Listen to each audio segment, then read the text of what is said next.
In 2024, Everton are due to start playing in their new stadium at Bramley-Moore Dock. Built on the River Mersey and with a capacity of 52,000, it promises to transform the club's future and also be a source of civic rejuvenation. But Bramley-Moore Dock has a troubling past, and it's one which needs confronting.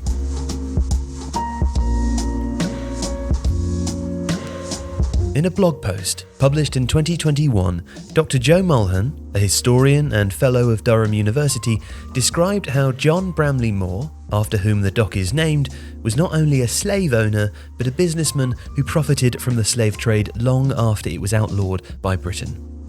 Bramley-Moore would always deny his links to the slave trade, but Mulhern was able to establish that he imported manufactured goods from factories in Manchester through Liverpool. Lots of these products then had a secondary use in the slave trade, an industry which has an important distinction from slavery, even though both are connected.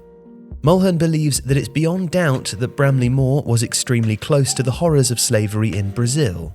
In 1830, an Anglo-Brazilian treaty turned slavery into piracy. A year later, the British slave trade to Brazil was made illegal, but it continued for more than 20 years. A period where the trading of slaves increased because of the merchants like Bramley-Moore, who were able to help Brazilians not prohibited by new British laws by offering them lengthy credit terms to charter ships that continued to bring slaves to Brazil from Africa. In 1839, John Moore and Co. publicly supported Manuel Pinto de Fonseca, who was already trading slaves with such success that he later became the second largest slave importer in Brazilian history during the illegal era.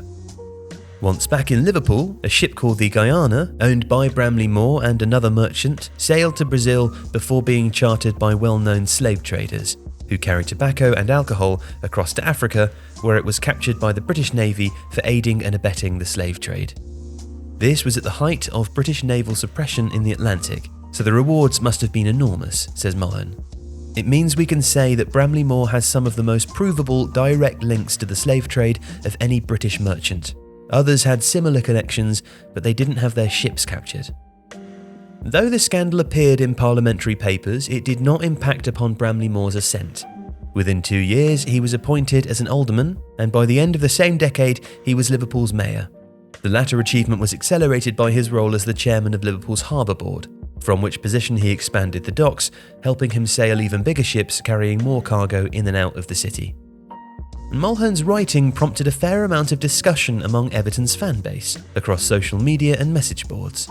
There tended to be an agreement that the club needed in some way to recognise the history of the site that it was inheriting, and Everton have long been working with local authorities about how to deal with the matter. Liverpool, as a city, was in the midst of finally confronting its own past. 17 of its 43 docks are named after famous people, and 7 of those have links to the slave trade. Liverpool was developed on the blood money generated by a narrow field of businessmen, but that grim reality was only recognised properly for the first time when the International Slavery Museum opened in 2007. Since then, many of the streets named after slave owners and traders have been marked with plaques that detail the truth. Slavery was not, as some even claim today, simply of its time. The abolitionist movement is testimony to that. Many were appalled at what was happening, and this explains why in 1833 it was forbidden by Britain. This, however, did not stop John Bramley-Moore. Had it not been for the dock extension of the 1840s, inspired by John Bramley-Moore, then perhaps Liverpool wouldn't have developed into the place that it became. And this gets to the heart of an uncomfortable conversation for the city, because without men like Bramley-Moore, it would not be where it is now. Though it cannot and should not recognise his contribution towards the city's growth in any proud way, it should still be able to tell it. And ultimately he was out for himself. Just as Liverpool and its health was not on his mind as he set off for Brazil, determined to make a name for himself in 1828, he knew that the northward advance of the docks 20 or so years later would help line his own pockets, sending him into a political career where it seems that he did very little for the people of Liverpool by intent. According to Mulhern, Bramley-Moore deliberately obfuscated his links to the slave trade. He was born John Moore, but that he became John Bramley-Moore in later life was part of that process, and about more than just the acquired cachet of a hyphenated surname. Later, when he was called before Parliament to give evidence about the slave trade, he continued to deny any involvement. Not just by him, but any British merchants. We know it's not true, says Mulhern. In 1901, Bramley-Moore was considered important enough to have an entry in the Dictionary of National Biography, which defines him as a young man who went out to the Brazils to engage in trade. The description can appear innocuous, unless you know Brazil received more Africans than any other country in the history of the transatlantic slave trade, says Mullen. In 1888, Brazil became the last country in the Western Hemisphere to abolish slavery. More than 45% of the world's slaves had landed in the country, and long after Bramley-Moore moved to Liverpool, they continued to work the lands. From his offices on the banks of the Mersey, he continued to make lots of money, becoming one of Brazil's biggest exporters of coffee.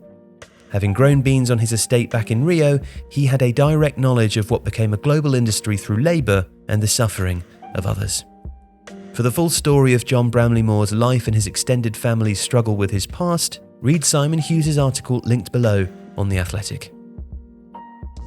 If you like this video, please consider subscribing to the channel. The Athletic is home to some of the world's best sports journalists, including David Ornstein, Daniel Taylor, Ollie Kay, Amy Lawrence and Rafa Honigstein. There are journalists dedicated to each Premier League team, so every fan gets the coverage they deserve, not just the big clubs. And you can try it for free now for 30 days. See the link in the description.